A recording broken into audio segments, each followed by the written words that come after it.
Oh, that was dope. When did you start to feel like you really started to get a lot of like negative feedback when that became an element? Because there is a certain percentage of fans out there, hip hop fans, who really feel like DJ Vlad is a fed or just Yeah. just overall a bad guy. When did that start to brew, and how have you always made sense of it? I think kind of from day one to a Wow. certain degree because I came into it not following the hip hop interview blueprint. You know what I mean? Mm. Like all the people that I was listening to, they all did these softball kind of interviews. I ended up I directed an episode of American Gangster actually on Mac Dre and the Romper Room Gang.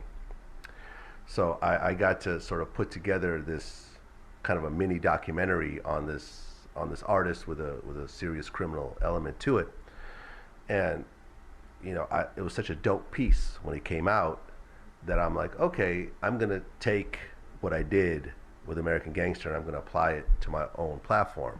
Mm. So there was always that element, and I kind of felt like, well, look, if you got these gangster rappers who talk about the shit in their songs, let's talk about it, in interviews, which really nobody in the hip hop media really ever did. Mm. Like I said, everyone was either too scared, or they wanted to be the artist's friend, or they just that wasn't what they wanted to do. When you go back and look at Double XL and the Source and shit before the internet came around, it's so obvious that the labels were governing how this shit came out. Yeah. So it was sort of like I looked at this and I'm like, a lot of this shit is just lame.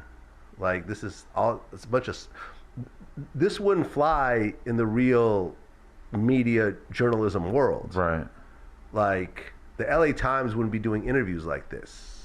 60 Minutes or 2020 would not be, or Oprah wouldn't be doing these types of interviews. But yet with hip hop, this is all they fucking do.